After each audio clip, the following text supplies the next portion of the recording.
जब एक परिवार 4 लोगों का एक घर के अंदर रहने में मुश्किल होने लगती है, आज के टाइम पे ज्वाइंट फैमिली का कल्चर भारत में खत्म होता जा रहा है और हस्बैंड वाइफ बस 2 लोग रहना चाहते हैं। इनफैक्ट बच्चों को भी 17-18 साल बाद कह देते हैं कि जी तुम अलग हो जाओ।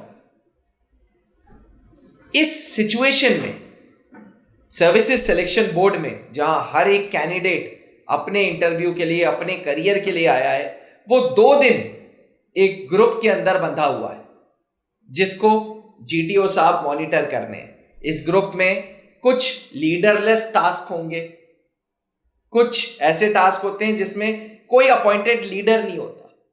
तो मानी बात है सर कि ग्रुप में कॉन्फ्लिक्ट होगा ही होगा, बड़ा लाजमी है सर। बाप बेटे में कॉन्फ्लिक्ट होते हैं, माँ बेटे में कॉन्फ्लिक्ट होते हैं, तो भाई ये 10 लोग हैं तो ग्रुप में कॉन्फ्लिक्ट तो होगा ही होगा। अब कॉन्फ्लिक्ट जैसी सिचुएशन में सर्विसेज सिलेक्शन बोर्ड में जीटीओ साहब किन चीजों को गौर कर रहे हैं? क्या कॉन्फ्लिक्ट अवॉइड हो सकता है? क्या कोई कैंडिडेट फादर का रोल अदा कर सकता है कि भाई कोई बात नहीं, चलो चलो चलो वापस काम पे लगते हैं? ये सब चीजें पॉसिबल हैं। और नेचुरली आप हमेशा बोलते हैं कि जी GTO test is about your natural performance, तो नेचुरली ये सारी चीजें पॉसिबल हैं क्या सर? हाँ बिल्कुल है सर। देखिए जैसा व्यक्तित्व तो होगा इंसान का जी, वैसा ही वो काम करेगा जी। और GTO process is test of your dynamic pattern behaviour. जी।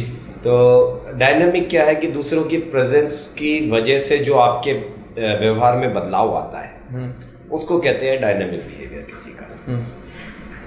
सवाल ये है कि कॉन्फ्लिक्ट क्या है। तो सबसे पहले तो ये समझना पड़ेगा इनको कि कॉन्फ्लिक्ट होता क्या है, कॉन्फ्लिक्ट की परिभाषा क्या है।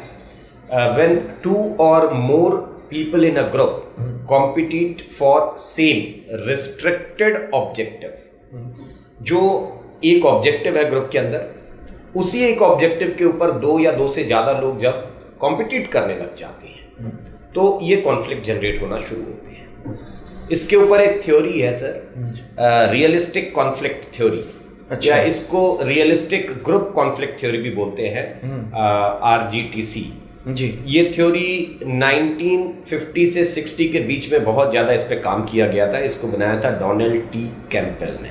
अच्छा। ये यूएसए के साइकोलॉजिस्ट भी थे और इन्होंने सोशल साइंस में भी बहुत काम किया था, तो इनको सोशल साइंटिस्ट बोलते हैं। और फिर 1954 में जी एक इसके ऊपर एक्सपेरिमेंट किया गया था जिसको कहते हैं रॉबर्स केव एक्सपेरिमेंट।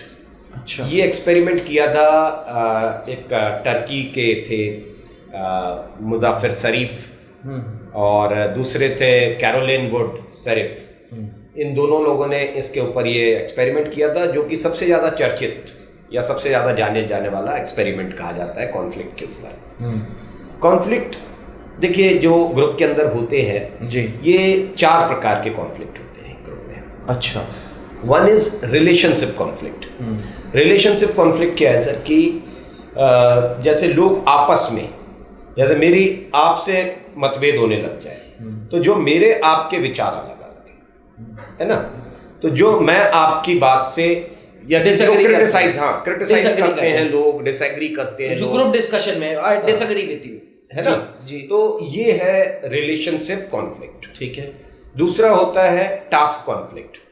टास्क कॉन्फ्लिक्ट मतलब होता है कि difference of opinion for solving that particular task. तो प्रोग्रेसिव ग्रुप टास्क में हो सकता है? हाँ ये हो सकता है टास्क कॉन्फ्लिक्ट जी।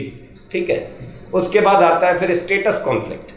स्टेटस कॉन्फ्लिक्ट क्या होता है कि जैसे ग्रुप में बैठे हैं, जिसकी इंग्लिश अच्छी होगी उसको अपने आप को थोड़ा सुपीरियर दिखाना होता है, जिसकी नॉलेज ज़्यादा होगी उसको थोड़ा सा दिखाना होगा। एक बच्चा ग्रामीण क्षेत्र से आ रहा है, एक कॉन्वेंट स्कूल से पढ़ करके आ रहा है, मेट्रोपॉलिटन सिटी से आ रहा है, उसको थोड़ा सुपीरियर दिखाने की कोशिश। जैसे कमांड टास्क में किसी को बुला लिया तो उसके अंदर भी ये स्टेटस कॉन्फ्लिक्ट आ सकता है? नहीं, कमांड टास्क में नहीं आता क्योंकि वहां अपॉइंटेड लीडर है।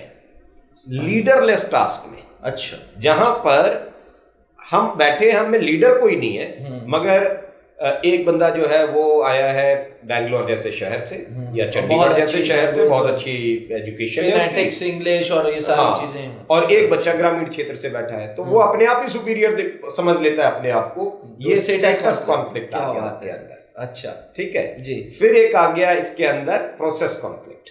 प्रोसेस कॉन्फ्लिक्ट क्या होता है कि जब डिफरेंस, जो प्रोसेस में जो डिफरेंस है उसको फॉलो करने के लिए जो प्रोसेस फॉलो की जा रही है उसमें जो डिफरेंसेस आते हैं या डिसएग्रीमेंट जो होते हैं, that is called process conflict. तो ये 4 प्रकार के कॉन्फ्लिक्ट्स होते हैं जी। और इस समय जो आपका व्यवहार होता है ग्रुप के अंदर जी, ये भी 4 प्रकार का होता है।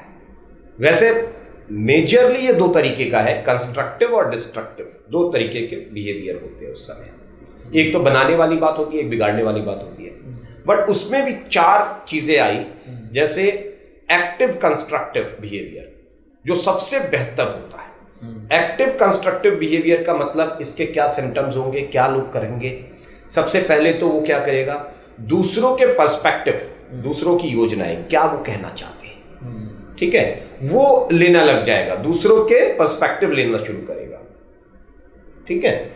दूसरी चीज क्रिएटिंग सॉल्यूशंस, वो सॉल्यूशन ढूंढने की कोशिश करता है, इसके बीच में से आखिर सही सॉल्यूशन की तरफ बढ़ना जाए, सबको एक दिशा में ले जाने की कोशिश करेगा। तीसरा, एक्सप्रेसिंग द इमोशंस रिस्पॉन्सिबली, वो उस समय अपने एक्सप्रेशंस को क्लियर करता है।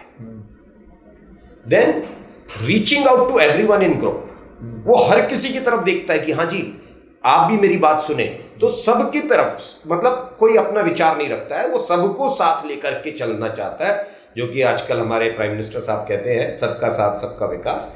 तो वो सबको साथ लेकर के चलेगा और एक दिशा में चलना चाहता है, उसके ऑब्जेक्टिव्स क्लियर है। ये है एक्टिव कंस्ट्रक्टिव बिहेवियर, जो कि सबसे अच्छा होता है कैंडिडेट के अंदर। फिर इसके बाद होता है पैसिव कंस्ट्रक्टिव। पैसिव कंस्ट्रक्टिव के लोग क्या करते हैं, थोड़ा सा चिंता तो होती है ये खत्म हो जाए, मगर करते नहीं है ज्यादा कुछ, है ना। डिलेड रिस्पॉन्सेज होते हैं इनके थोड़ा सा, ठीक है, स्लो रहेंगे रिस्पॉन्स करने में, या फिर ये अज्यूम करते हैं, है ना, इंटेंशंस जो होता है पॉजिटिव इंटेंशंस अज्यूम करते हैं, ठीक है। या फिर इनका जो है रिफ्लेक्टिव थिंकिंग होती है, ये चिंतनशील होते हैं, रिफ्लेक्टिव थिंकिंग वाले लोग होते हैं ये, ठीक है। या फिर ये मल्टीपल सॉल्यूशंस ढूंढने लग जाते हैं कि आपने दिया, वो सबके सॉल्यूशन ढूंढने लग जाते हैं, ठीक है। ये पैसिव कंस्ट्रक्टिव हुआ, जो कि बहुत अच्छा नहीं है, लेकिन ठीक है, मतलब बहुत बुरा नहीं कहेंगे, मगर हाँ अभी आप एक्सेप्टेबल नहीं है, एक्सेप्टेबल से थोड़ा नीचे है। फिर आता है पैसिव डिस्ट्रक्टिव, जो 3rd स्टेज जी, दैट इज लाइक कि बात को अवॉइड कर जाना, ओवरलुक करना, सुनना नहीं जी, या किसी को मान लेना, है ना, कि ठीक है, okay I agree to you, now proceed, इस तरीके की बातें, मतलब टाल करके, और जो है चीजों को, ये इनका बिहेवियर इस तरीके का होता है कि चीजों को टालने में विश्वास करते हैं। या फिर ये सेल्फ क्रिटिसाइज करने लग जाते हैं, अपने आप को क्रिटिसाइज करने लग जाते हैं, ठीक है, कि अच्छा ठीक है, वो आई टेक दिस रिस्पॉन्सिबिलिटी, इस तरीके की चीजें होती हैं। इमोशंस को छुपाने लग जाते हैं, अपने इमोशंस को व्यक्त नहीं करते ग्रुप के सामने कि हमारी अहमियत क्या है यहाँ पर, ठीक है। या ये लोगों के इर्द गिर्द ज्यादा काम करते हैं, they keep working around the people. ये होता है पैसिव डिस्ट्रक्टिव इंसान की पहचान। और फिर चौथा होता है एक्टिव डिस्ट्रक्टिव, जो कि सबसे खराब। एक्टिव डिस्ट्रक्टिव क्या करेगा, विनिंग एट ऑल कॉस्ट, मतलब उसको कुछ भी हो जाए मैं गिव अप नहीं करूंगा, मेरा ही सिक्का चलेगा,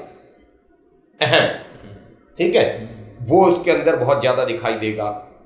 फिर गुस्सा जाहिर करेगा, डिस्प्लेइंग एंगर, ठीक है, खराब शब्दों का इस्तेमाल करने लग जाएगा, निगेटिव बातें करेगा ज्यादा से ज्यादा, ठीक है। फिर डिमीन करेगा दूसरों को, क्रिटिसाइज करेगा, ठीक, या फिर रिटेलिएट करना शुरू कर देगा, आपने कोई बात की, आपकी बात को रिटेलिएट करना शुरू कर देगा। या फिर इंटेंशन इन्वेंशन ज्यादा होता है इनका। इंटेंशन इन्वेंशन का मतलब हो गया कि अपने इरादों को ही ढूंढता रहता है, बात कहीं की कहीं चलेगी बट उसका इरादा नहीं छूट रहा मन से कि मेरा जो है वो कहाँ फिट होगा इसके अंदर। तो ये होते हैं एक्टिव डिस्ट्रक्टिव बिहेवियर वाले लोग, जो कि सबसे खराब होता है।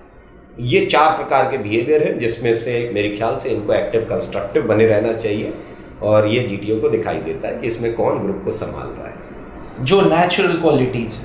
हाँ, ग्रुप के साथ देखिए, हमेशा कहते हैं ना कि टीम के साथ टीम वर्क ज्यादा से ज्यादा करना चाहिए आपको। शुरुआती दिन में ही अपने गेम्स, टीम गेम हमेशा खेलना चाहिए। मैं क्यों बार बार कहता हूँ टीम गेम खेला करो, टीम गेम खेलिए, टीम एक्टिविटीज के अंदर रहिए, तो और ग्रुप के साथ जितना अच्छे दोस्त बनाइए आप, ठीक है, फ्रेंड सर्कल हमेशा अच्छा होना चाहिए इनका। तो इस तरीके की बातें अगर आप अपने डे टू डे लाइफ में करते हैं तो ग्रुप एक्टिविटीज में आपका ग्रुप बिहेवियर अपने आप ठीक हो जाता है, अपने आप ये कॉन्फ्लिक्ट्स होने के चांसेस कम हो जाएंगे। अब जब कॉन्फ्लिक्ट होगा तो उसको कंस्ट्रक्टिव बंदा बन जाए। हाँ, तो आप कॉन्फ्लिक्ट को हैंडल करना सीख जाएंगे। कॉन्फ्लिक्ट्स तो होंगे, अगर लीडरलेस वर्क है तो कॉन्फ्लिक्ट होंगे, मगर उसमें आपकी जो काबिलियत है वो अच्छी दिखाई देती है कि यार बुरे वक्त में ये इंसान कितना संभाल सकता है। और मेरे ख्याल से सर एक्टिव कंस्ट्रक्टिव ही कैंडिडेट जीटीओ साहब ढूंढ रहे हैं। बिल्कुल जायज बात है, उनकी प्राथमिकता वही है हमेशा। क्या बात है सर, मजा आया आपसे इस मुद्दे पे बात करने के लिए। Thank you so much sir. Aspirants services selection board अपने आप में बड़ा ही सुंदर टेस्ट है जो हर एक क्वालिटीज नेचुरली कैंडिडेट दिखा देता है उन टेस्ट को परफॉर्म करते हुए।